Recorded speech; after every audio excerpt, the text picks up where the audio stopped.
Boa noite. O Banco de Moçambique considera que o mercado cambial continua mais fluido, impulsionado pelo desenvolvimento da indústria extrativa no país. Ainda assim, a autoridade monetária alerta que persistem riscos elevados para a inflação associados a fatores internos e externos. O mercado cambial registrou maior fluidez no primeiro semestre deste ano, com as compras de divisas pelos bancos comerciais a aumentarem em 352 milhões de dólares, para um total de 4,24 mil milhões. As vendas de divisas aos clientes também cresceram, atingindo 4,16 mil milhões de dólares, sendo o setor dos combustíveis responsável por metade das divisas adquiridas pelos maiores compradores. Apesar deste desempenho, o Banco de Moçambique adverte que as perspectivas da inflação continuam envoltas em risco e incertezas. Entre os fatores internos estão o impacto do aumento dos preços dos combustíveis, a recuperação da produção após as cheias, o agravamento do risco fiscal, com destaque para o aumento da dívida e dos atrasos nos pagamentos do Estado, além dos choques climáticos. No plano externo, a autoridade monetária aponta as incertezas ligadas ao conflito no Médio Oriente, que poderá continuar a afetar as cadeias logísticas internacionais e pressionar os preços dos produtos energéticos e alimentares. A prime rate do sistema financeiro moçambicano manteve-se em 15,50% durante o mês de agosto. A taxa de referência para os créditos de juro variável continua inalterada, refletindo a manutenção do indexante único em 9,30% e o prêmio do custo em 6,20%.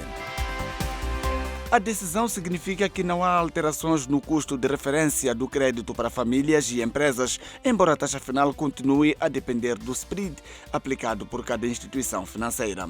A prime rate do sistema financeiro moçambicano permanece fixada em 15,50% no mês de agosto.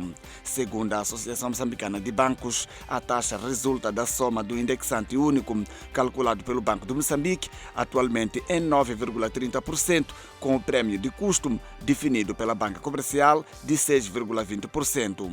O indexante único reflete o custo médio das operações realizadas no mercado monetário interbancário, tendo por base a taxa da política monetária do Banco de Moçambique, a MIMO, atualmente fixada em 9,25%, bem como outras operações de liquidez entre os bancos. Já o prêmio de custo incorpora fatores de risco da atividade bancária, como o risco soberano do país, o nível de crédito mal parado, o crédito saneado e o coeficiente de reservas obrigatórias. A prime rate constitui a taxa de referência para os empréstimos da taxa variável concedidos pelos bancos. Ao valor de 15,50%, cada instituição financeira acrescenta ou reduz o spread em função do perfil de risco do cliente e das características de cada operação de crédito. O Gabinete de Informação Financeira de Moçambique publicou seu primeiro relatório de análise estratégica centrado nas operações financeiras associadas ao setor das agências de viagens e turismo. O documento analisou transações realizadas entre janeiro de 2022 e setembro de 2025, identificando movimentações superiores a 58 mil milhões de meticais, bem como padrões considerados de risco, como depósitos frequentes em numerário, fracionamento de transferências e utilização de contas de pessoas singulares. O relatório apresenta indicadores e vulnerabilidades que podem justificar investigações adicionais, mas esclarece que os montantes analisados não constituem por si só prova da prática de crimes, cabendo às autoridades competentes apurar eventuais responsabilidades. O governador do Banco de Moçambique diz que durante os 10 anos em que liderou a instituição teve que decidir entre salvar ou liquidar o Moçambique, que se encontrava numa situação de insolvência. Rogério Zandamela salientou que, em algum momento, teve de tomar decisões pessoais para evitar os riscos que a liquidação representaria para a estabilidade do sistema financeiro moçambicano. O barulho em torno da insolvência do Moçambique em 2016 foi um dos assuntos mais comentados pelo governador do Banco de Moçambique, Rogério Zandamela, por sinal, um dos maiores desafios desde o início do seu mandato, que termina em setembro próximo. Zandamela revelou perante jornalistas e funcionários do Banco Central que mal conhecia o país quando começou a exercer as funções após mais de 3 décadas ao serviço do Fundo Monetário Internacional. A verdade é que o banco tinha implodido. Pero avaliei, vou dizer, foi uma decisão pessoal, não vou esconder isso.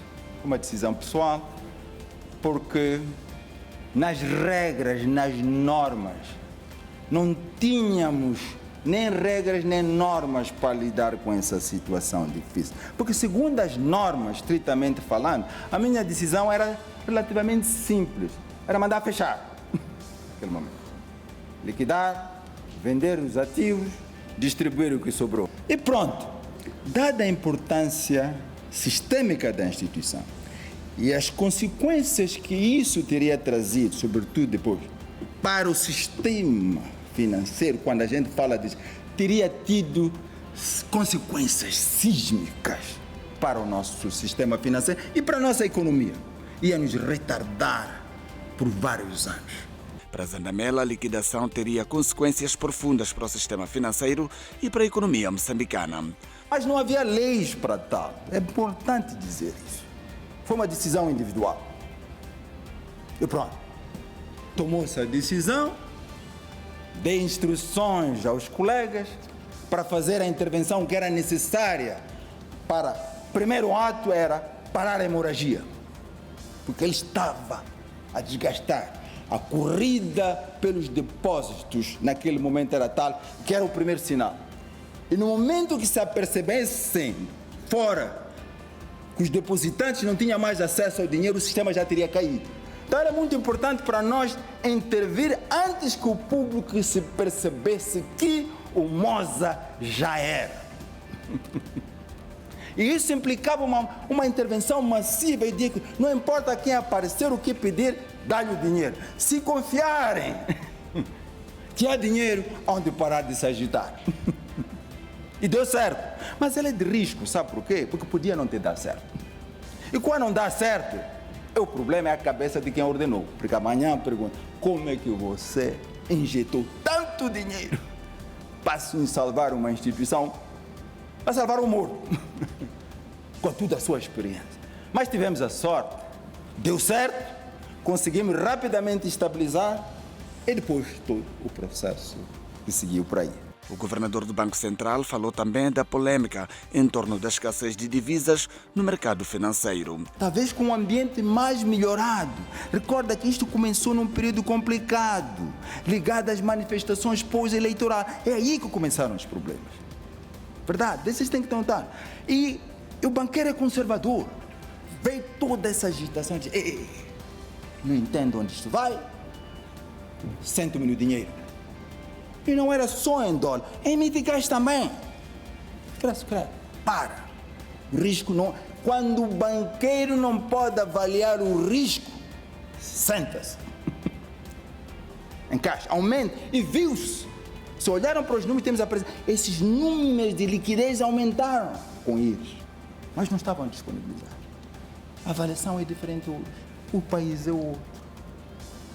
A parte política é outra. Aquelas manifestações que não está. Então, essa talvez pode ser parte disso, mas é de uma avaliação. Mas mais que isso, hoje temos disponibilidades também maiores.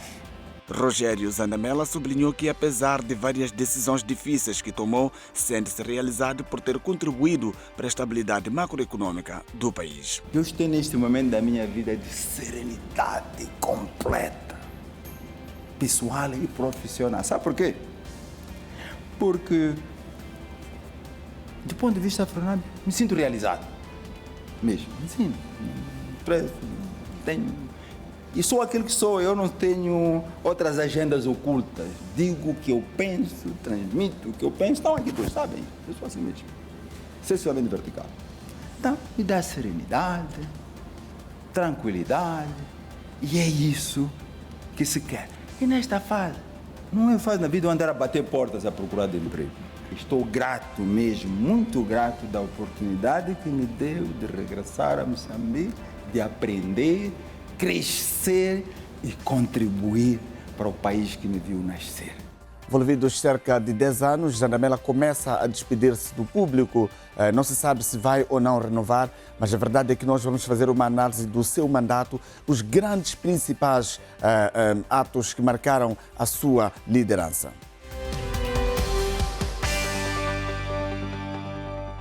Dr. Derek, uma vez mais saudações, seja bem-vindo à sua casa, né? Já que é nosso comentador residente. Hoje vamos abordar um assunto que está a mexer com as manchetes dos principais jornais nacionais.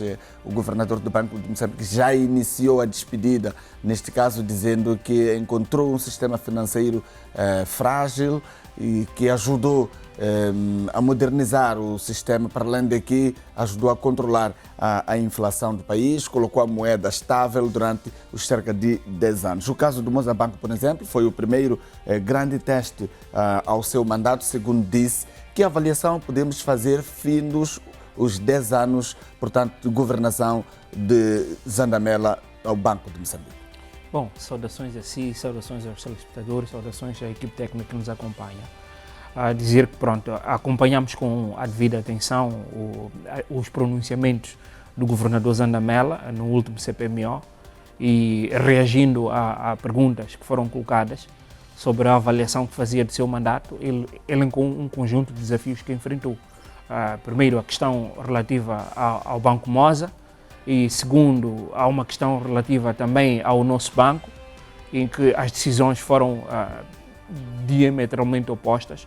No caso do nosso banco, houve a extinção do banco, com a reposição dos fundos aos credores, e no caso do Moza Banco, houve uma intervenção que significou a colocação da Corranha na estrutura acionista do Banco Moza, em um conjunto de situações que, de alguma forma, o próprio governador disse, trouxeram-lhe alguns dissabores e que continuam a alimentar debates até o momento. Mas, fazendo uma avaliação, não assumindo que ele termina o mandato e sai da posição, porque não sabemos ainda qual é a decisão que vai ser tomada pelo mais alto magistrado da nação. Mas pela forma como ele fala, dá-nos essa indicação de que pode estar a despedir. Presumimos, é uma presunção que nós podemos fazer, mas também acredito que ele não poderia dizer uma coisa contrária, porque a decisão não dependeria necessariamente dele. Agora, sendo colocada uma questão daquela natureza, daquela forma, ele poderia necessariamente, pensamos nós, que poderia responder daquela forma, que é para não dar a impressão de que ele pretende permanecer no cargo. Agora, é certo que ele disse que 10 anos é muito, mas dependerá sempre daquilo ou dos desafios que o Presidente da República e aquilo que for avaliado a mais alto nível de Estado, se ele deve ou não manter a posição em função dos desafios que estão a ser avaliados naturalmente, poderá existir uma decisão ou de manter ou de escolher uma determinada pessoa. Agora, olhando concretamente para o seu mandato, nós pensamos que, para além destas questões que foram questões que têm a ver com a disciplina do próprio setor, questões que tinham a ver com salvaguarda do risco que poderia ocorrer uma eventual corrida aos bancos, foram tomadas algumas decisões um bocadinho difíceis e, de alguma forma, em algum momento controversas, mas que foram explicadas qual era o impacto. Nós podemos dizer difíceis e controversas pelo facto de que houve uma intervenção envolvendo um fundo de pensões do próprio regulador. Foram colocadas várias questões éticas e por aí em diante, mas o fim principal era salvaguardar o próprio setor. Mas isto, naturalmente, tudo fê-lo bem. É discutível. É discutível do ponto de vista da transparência que foi colocada no momento. Mas é fácil nós avaliarmos a decisão hoje, não conhecendo todo o dossiê e o que é que uma decisão diferente daquela que foi tomada naquela altura, não existindo legislação, como foi referido pelo próprio governador, e se uma eventual divulgação daquela informação, qual é o impacto que isto poderia criar dentro do próprio sistema financeiro. A sua gestão bastante criteriosa para controlar a inflação e também estabilizar a moeda nacional. Alguns entendem que não. Pode ter sido uma gestão administrativa que pode depois causar problemas assim que ele deixar o mandato. O câmbio, como sabe, esteve estável, a moeda nacional esteve estável comparativamente ao dólar e outras principais moedas de troca que nós usamos para transacionar, por exemplo, nas nossas importações e exportações.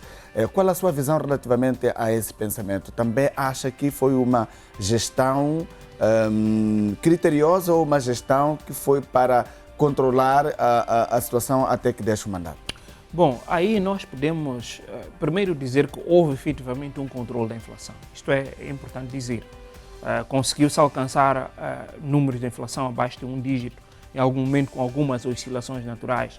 Houve primeiro o revisitar, por exemplo, da questão da fatura da importação de combustíveis, que tinha uma pesada fatura sobre as reservas de forma direta, que o governador de Moçambique tomou uma decisão. Ajudaram a estabilizar a economia?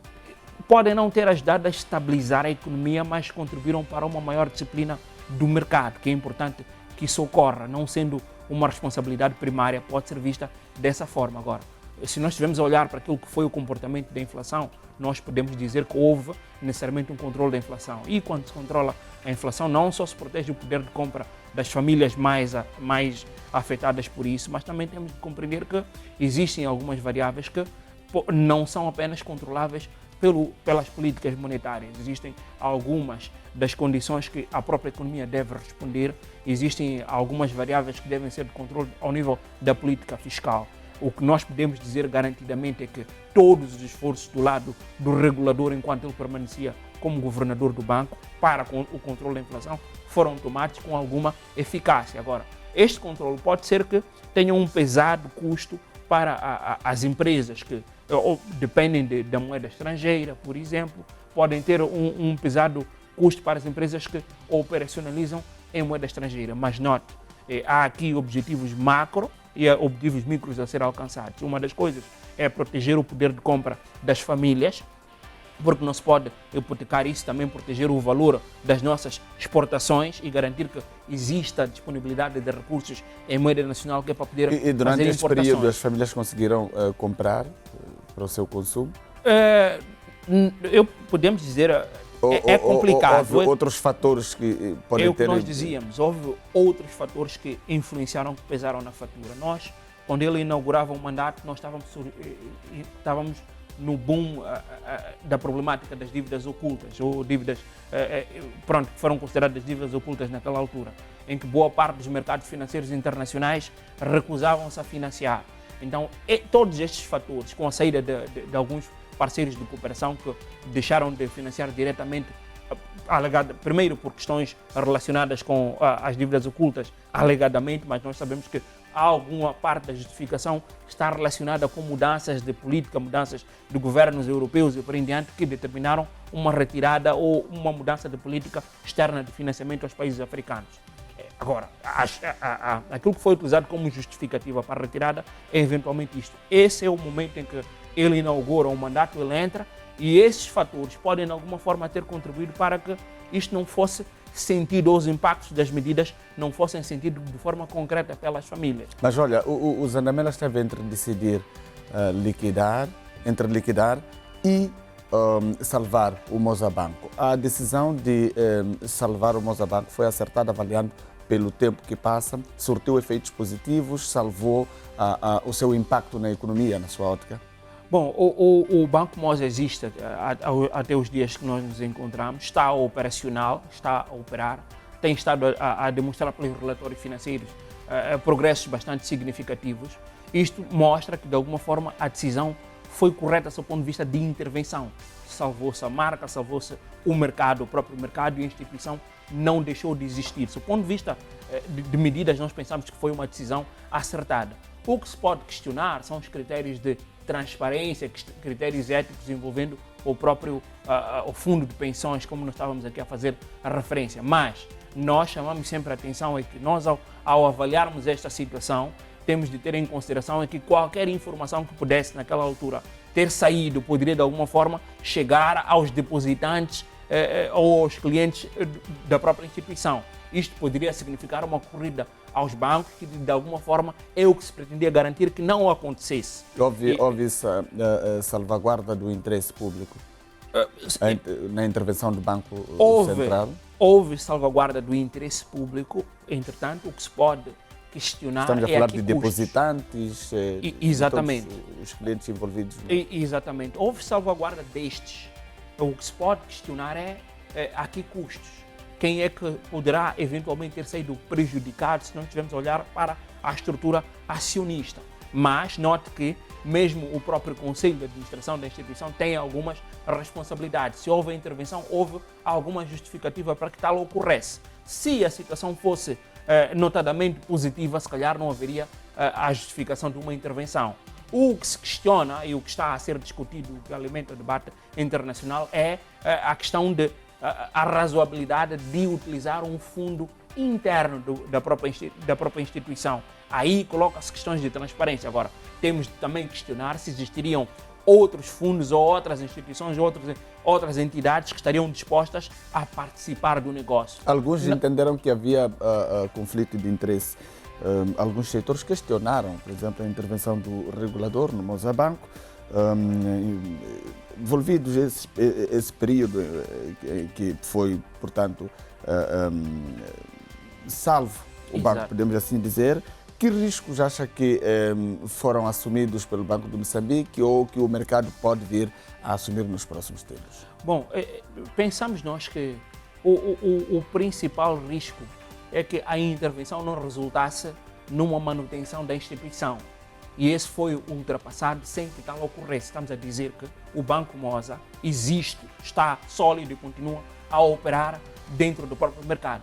Caso a intervenção não sagrasse uma reavaliação da situação financeira ou dos rastros que determinaram a intervenção não fossem repostos, aí o risco seria, primeiro, moral para a própria instituição e o risco financeiro, que é a perda de recursos do próprio Fundo de Pensões do Banco de Moçambique.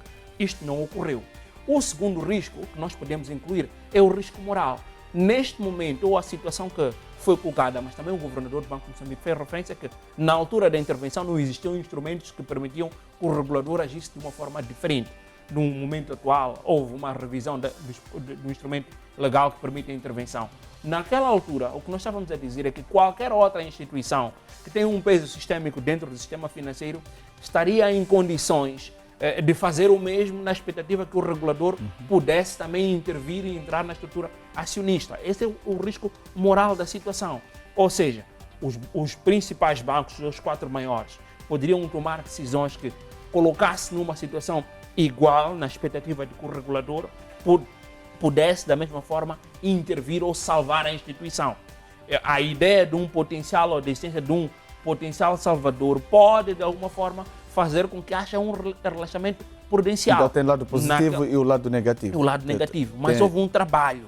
E este trabalho foi feito durante este mandato do governador do Banco de Moçambique. Agora, esta é uma parte apenas daquilo que poderia eventualmente ter corrido mal e que não correu. E o fato de ter sido a Coanha a entrar como acionista não constituiu conflito de interesse, como se diz?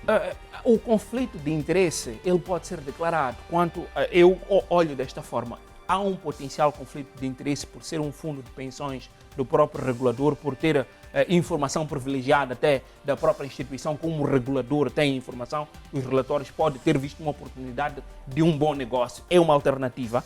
Entretanto, nós podemos compreender que poderia, naquela altura, naquele momento, a depender das informações que o próprio Banco de Moçambique teve acesso e a necessidade de salvaguardar a instituição e salvaguardar o sistema todo, que esta é a parte principal, porque pretendemos salvaguardar o sistema financeiro.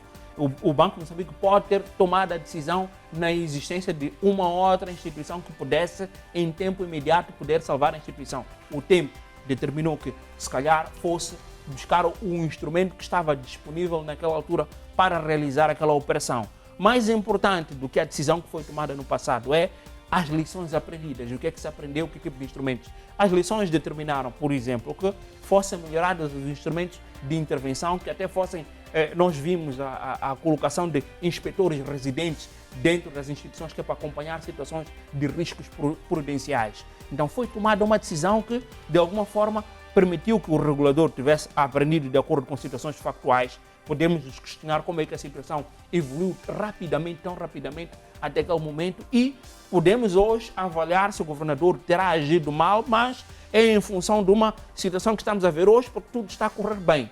E se não tivesse ocorrido bem, se não fosse possível salvar a instituição ou que fosse liquidado com alto peso para o sistema, dada a relevância da instituição, se calhar nós hoje estaríamos a julgar negativamente a situação. Doutor, a escassez de divisas foi outro tema que marcou a atuação, portanto, do governador central, falo do Rogério Zanamel, sobretudo no seu segundo mandato. Que fatores explicam os períodos mais de pressão no mercado cambial nacional e de que forma acha que o Zanamel pode ter sido uma peça central portanto, na resposta a essa escassez de divisas. Digo isso porque, por um lado, o setor privado queixava-se da falta de divisas, mas o Banco Central dizia que não, o mercado estava sólido, estava controlado e que havia divisas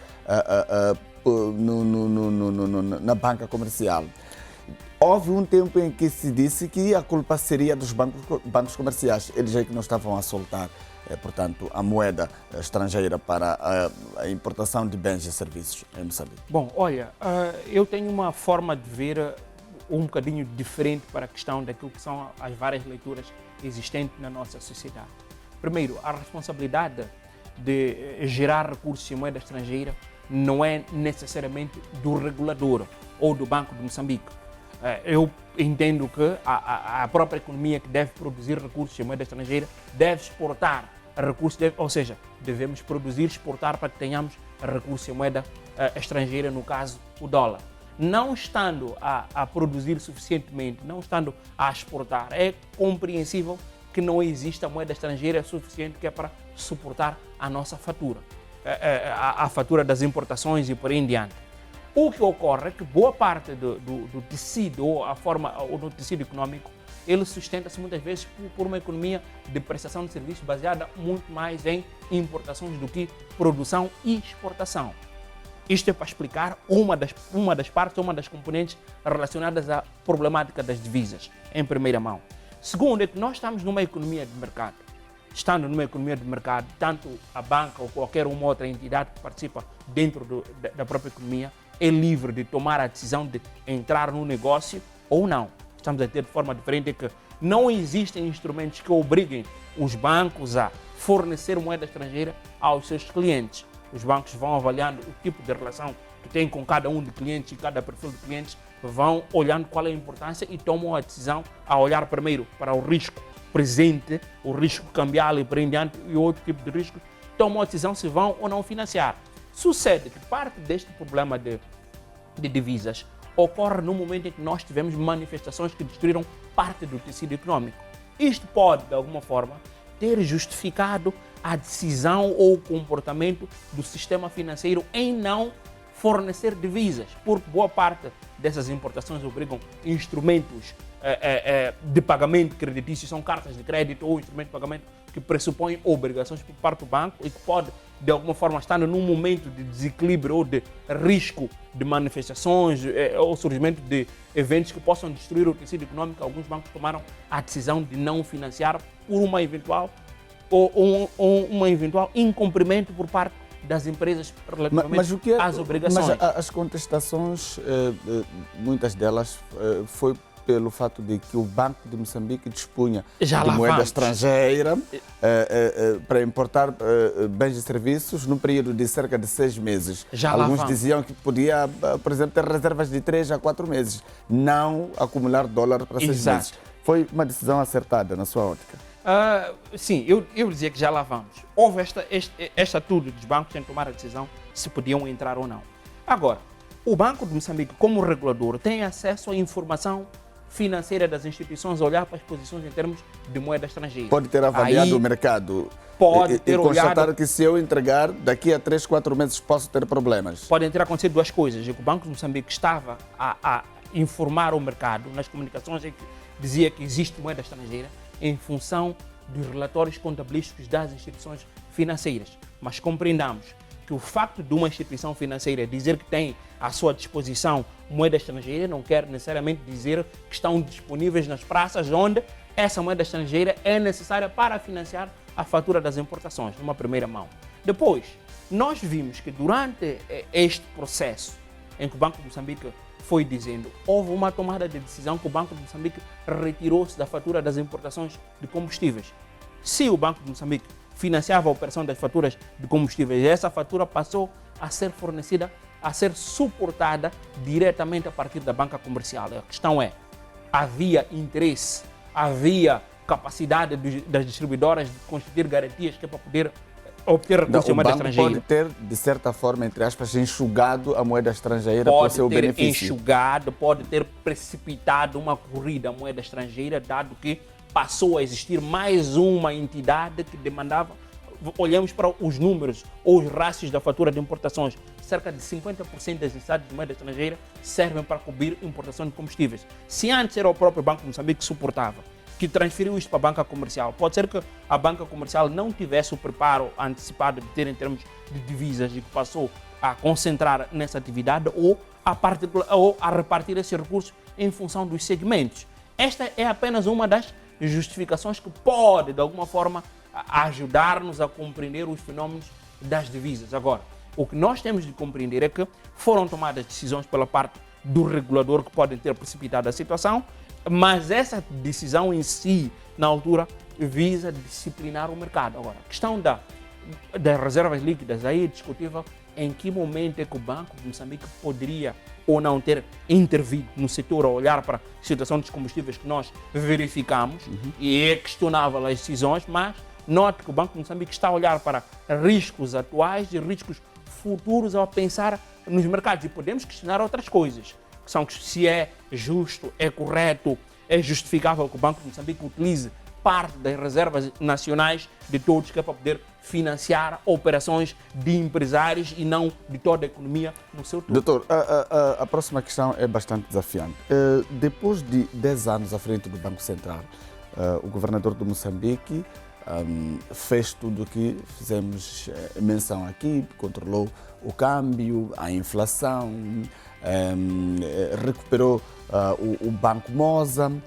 São algumas qualidades que podem ser mencionadas na sua ótica, pelo que eu percebi na sua explanação. Considera que o sistema financeiro moçambicano está hoje mais preparado e sólido para enfrentar uma eventual crise bancária nos próximos tempos, tendo em conta esses elementos todos que nós levantamos e avaliamos aqui?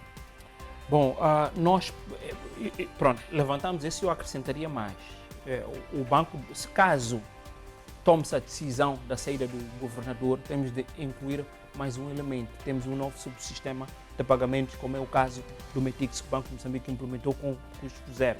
Houve a questão da CIMO, também da criação de uma sociedade única que agregou várias instituições numa única instituição.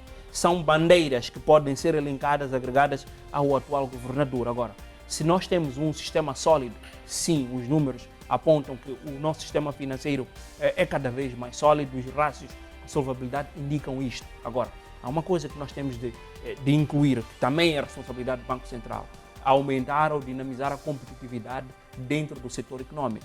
Estamos a dizer que existiram alguns bancos, alguns que deixaram de operar, alguns que passaram de categoria de banco para microbancos, o que de alguma forma limita o grau de competitividade do próprio setor. Houve uma redução em termos de agências, mas isto não está relacionado de forma única, exclusiva à atuação do Banco Central. Agora, o Banco Central pode, de alguma forma, ajudar, do ponto de vista de políticas, em aumentar a competitividade do sistema financeiro. Precisamos de mais bancos, precisamos de olhar para a questão das taxas de juros de operações de crédito, por exemplo. Precisamos de políticas públicas que olhem, por exemplo, para os depósitos. Estamos a dizer que boa parte das nossas poupanças são depósitos de curto prazo. São tarefas ou são políticas que o próprio Banco de Moçambique, como regulador, poderia ter implementado. Mas, se nós tivermos a olhar para o sistema, o que nós temos em termos de resultado destes 10 anos, podemos dizer que ele sai com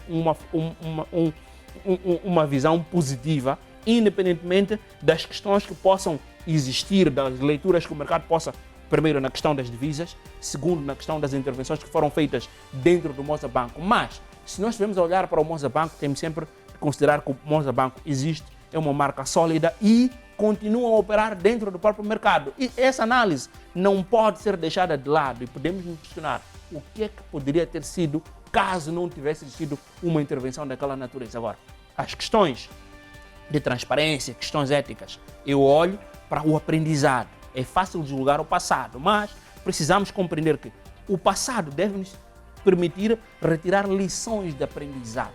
O que é que nós aprendemos? Como é que nós corrigimos?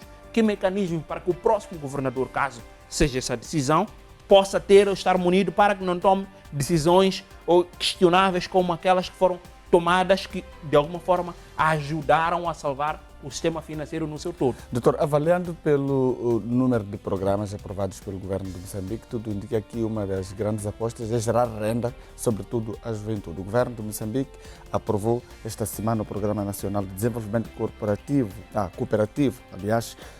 para desenvolver a atividade econômica à população moçambicana, sobretudo aos jovens. É um tema que vamos abordar já a seguir no segundo bloco.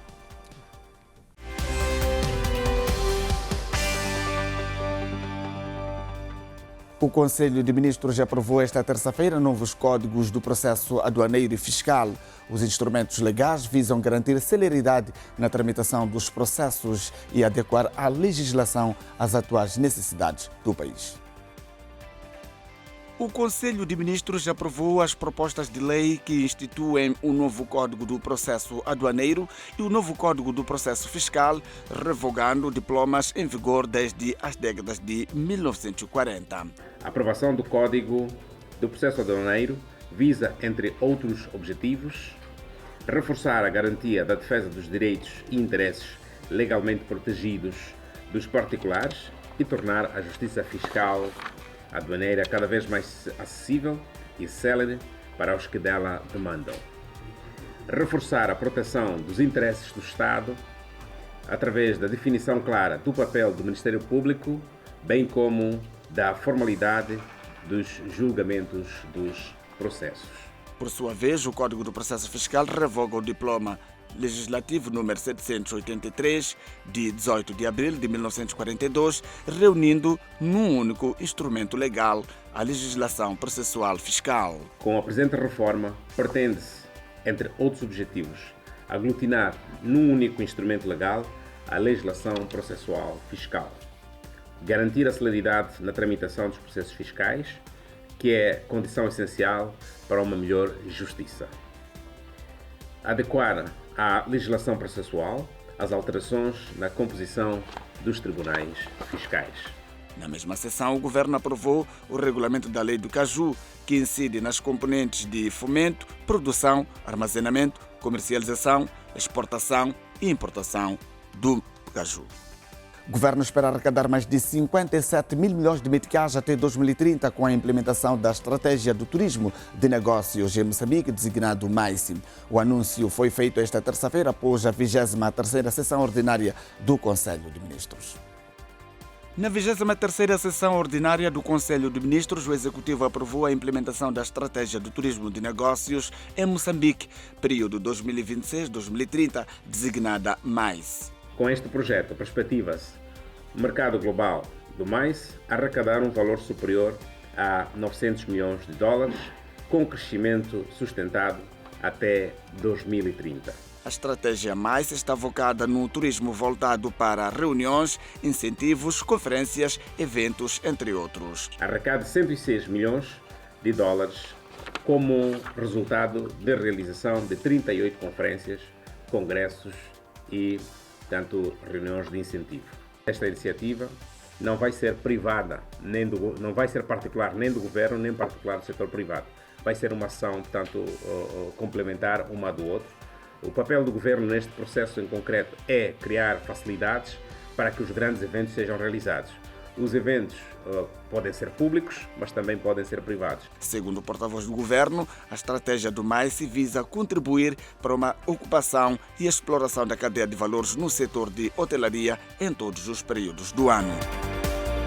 O governo aprovou o Programa Nacional de Desenvolvimento Cooperativo aqui em Moçambique. É uma iniciativa que visa impulsionar o desenvolvimento da atividade de renda em todo o país.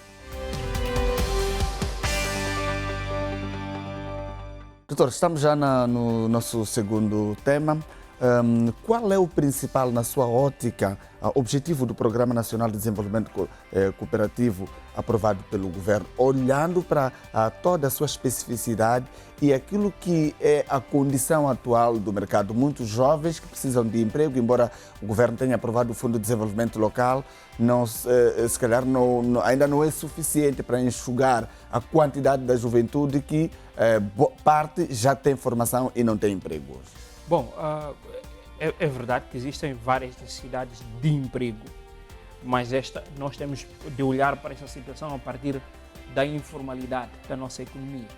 Eu penso que este Plano Nacional de Desenvolvimento Cooperativo ou da cooperativização da própria economia está muito apurada sobre a necessidade de organização econômica. É para isto que servem as economias, que é juntar pequenos produtores, juntar pequenos comerciantes, juntar pequenos empresários em pequenos grupos e dotá-los de capacidade ou para que eles tenham uma maior capacidade de escala de negociação.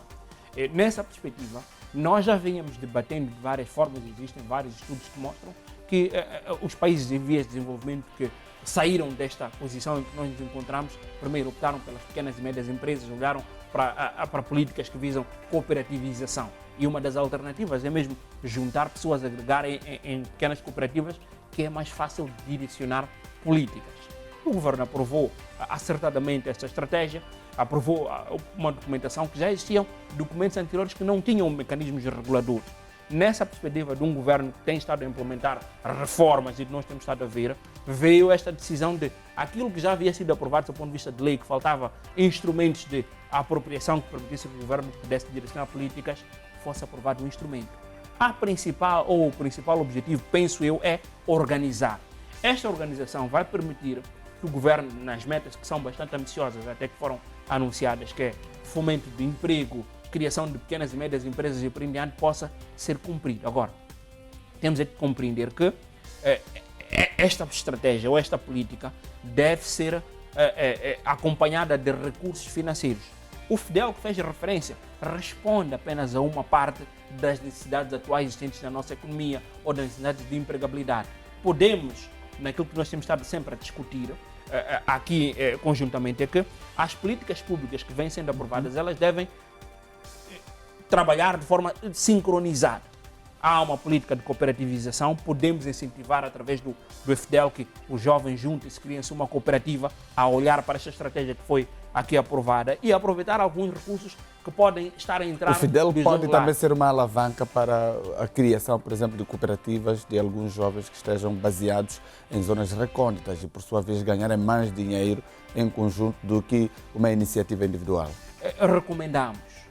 Caso não seja essa a perspectiva que nós temos de fazer, é recomendar como um conselho que existe uma estratégia que foi aprovada, uma documentação, juntar o útil ao agradável, que podemos a partir daí fomentar iniciativas, formar jovens, dotar capacidade, explicar como é que uma cooperativa funciona, dar a formação necessária junto dessa estratégia, dar um instrumento FDEL para que eles venham buscar financiamento de forma organizada dentro dessa cooperativa e formalizar aqui a criação de postos de emprego. As metas do governo são bastante ambiciosas. Pretende, num curto espaço de tempo, transformar cerca de 1,5 milhão de cooperativas informais em agentes integrados na economia formal, o que significa que pode também ser incluído isto numa das grandes apostas do governo, que tem a ver com o alargamento da base tributária. Aqui o governo ganha duas vezes.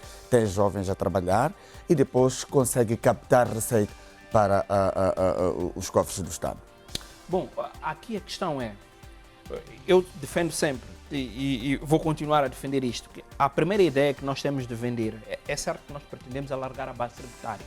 E este alargamento da base tributária não pode ser vendido nessas iniciativas como do seu ponto de vista de incidência não inicial é a bandeira para do governo, não é a bandeira do governo, não é o que o instrumento diz. Exatamente. Essa é uma questão de análise. O governo aqui tem oportunidade para ganhar duas vezes, na sua ótica ou não. Consegue ter jovens no mercado de trabalho e depois, por sua vez, também consegue captar receita para o benefício dos próprios jovens, adotando políticas públicas ou, por outra, respondendo a alguns desafios impostos pelas necessidades dos serviços públicos, como saúde, educação, entre outros. Tem essa oportunidade de captar receitas através das operações que elas vão fazer. Pela lei, que eu estava aqui a fazer referência, ou pelos instrumentos que regem as cooperativas, elas de alguma forma são isentas de alguns tipos de impostos. Mas nós podemos, à luz da própria política, é que em função do tipo de operações ou do volume das operações que elas vão constituindo, devem ser transformadas em cooperativas para pequenas e médias empresas, que é para o Estado possa, de alguma forma, em função do volume de faturação. O objetivo é esse. Exatamente. Então, a partir daí, existe uma cadeia que o Estado ou o governo pode aproveitar para alargar a base tributária. Enquanto elas não se transformam, elas vão permitindo que existam recursos que financiem primeira subsistência das pessoas. Ainda nestes dias acompanhava uma notícia, por exemplo, que dava conta de que parte da produção do ananás de Chibabava, metade da produção, das metas de produção está perdida. Ela foi produzida e perderam porque não há comercialização. Então, nestas iniciativas, neste tipo de pequenas iniciativas, pode-se aproveitar as cooperativas, que é para aumentar as cadeias de valor que permitam que as pequenas cooperativas, os pequenos agricultores, pequenos comerciantes possam adquirir em pequenas frações uma capacidade de escala essa produção para garantir que, primeiro, estamos a olhar para o produtor agrícola que está a produzir o ananás, é um exemplo que eu estou a dar, pode-se montar pequenas fabriquetas e prender. Há várias formas ou diversas formas em que nós podemos direcionar políticas públicas para garantir que não só a juventude... Então o governo deve direcionar para áreas prioritárias neste momento, a indústria... Já o está a fazer. Já o está a fazer. Até se nós estivermos a olhar para os pronunciamentos de necessidade de industrialização, transformação local. Agora, precisamos de ser mais consistentes, mais sistemáticos, juntar mais instrumentos. Estamos a dizer, precisamos de juntar formação. Se vamos criar ou juntar jovens e transformar em cooperativas, temos de garantir que tem formação, tem equipamento, tem outro tipo de políticas públicas associadas. Agora, há uma nota que deve ser feita. É correto, é acertado que nós tenhamos finalmente um instrumento que possa regular a atividade, uma política pública virada para a cooperativização, que aliás era uma das questões que nós vínhamos discutindo logo no início do ano, que é há uma necessidade de formalizar a economia. E uma das estratégias que deve ser adotada é a cooperativização. Essas cooperativas, o governo tomou a dianteira. Precisamos de que outras organizações, outros instrumentos, outros organismos dentro do próprio Estado, estamos a falar da autoridade tributária que pode ser incluída, que é para poder fomentar estas iniciativas. Estamos a dizer que temos várias organizações não governamentais ligadas a questões sociais que também podem começar a olhar para estas questões. Os problemas sociais que existem, que são resolvidos pelas organizações não governamentais, podem ser vistas numa perspectiva econômica, podem encontrar soluções nesse tipo de iniciativas à luz dos instrumentos que estão a ser aproveitados. Como então, garantir o financiamento dessas iniciativas? Primeiro, há pacotes de fundos que o governo estivemos aqui a fazer referência dos fundos de desenvolvimento de iniciativas locais e por em diante, estamos a falar, por exemplo, de FIDEL. O governo já anunciou que é um banco de desenvolvimento que vai ser criado, podem ser aprovadas linhas de financiamento. Existem instrumentos internacionais que o governo, mesmo de iniciativas verdes, que tendo a população, tendo jovens, tendo agricultores, tendo pescadores, tendo organizados de forma cooperativa, podemos buscar financiamentos internacionais desde o momento que nós tenhamos um plano de execução e uma organização que antes não existia, que vai passar a existir a partir do momento em que temos um instrumento.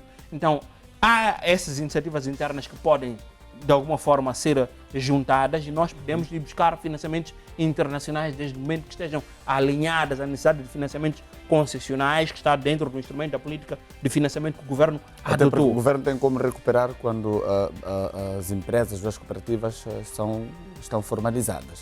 Vai recuperar através de emprego, estabilidade econômica, recupera através de impostos, recupera através da segurança social que pode ser captada aqui para poder garantir que essas pessoas tenham proteção social. Derek Blatinho, muito obrigado por ter aceito. Até a próxima semana. Obrigado, até a próxima semana.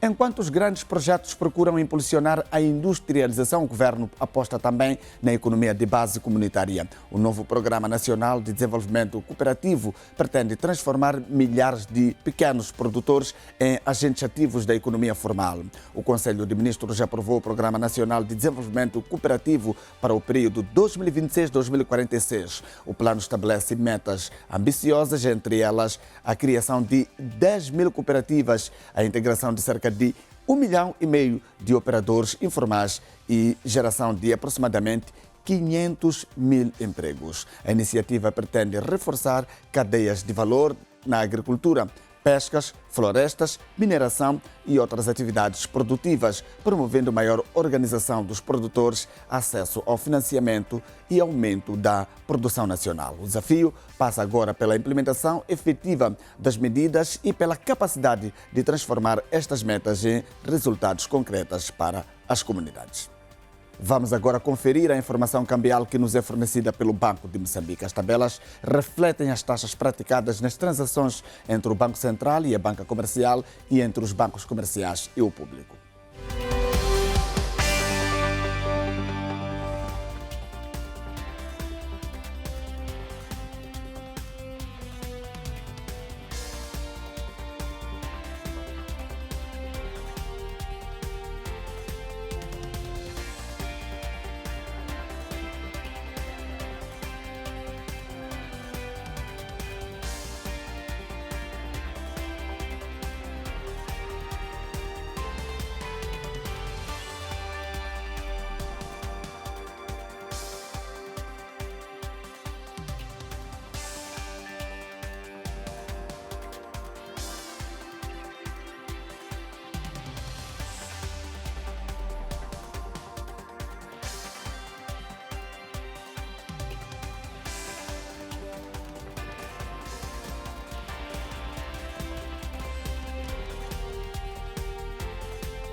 E termina assim a presente edição do programa Janela Econômica, programa da televisão de Moçambique. Para estes e mais temas, queremos sempre contar com a sua audiência. Caso queira interagir conosco, basta contactar-nos pelo endereço eletrônico economiatvm@gmail.com.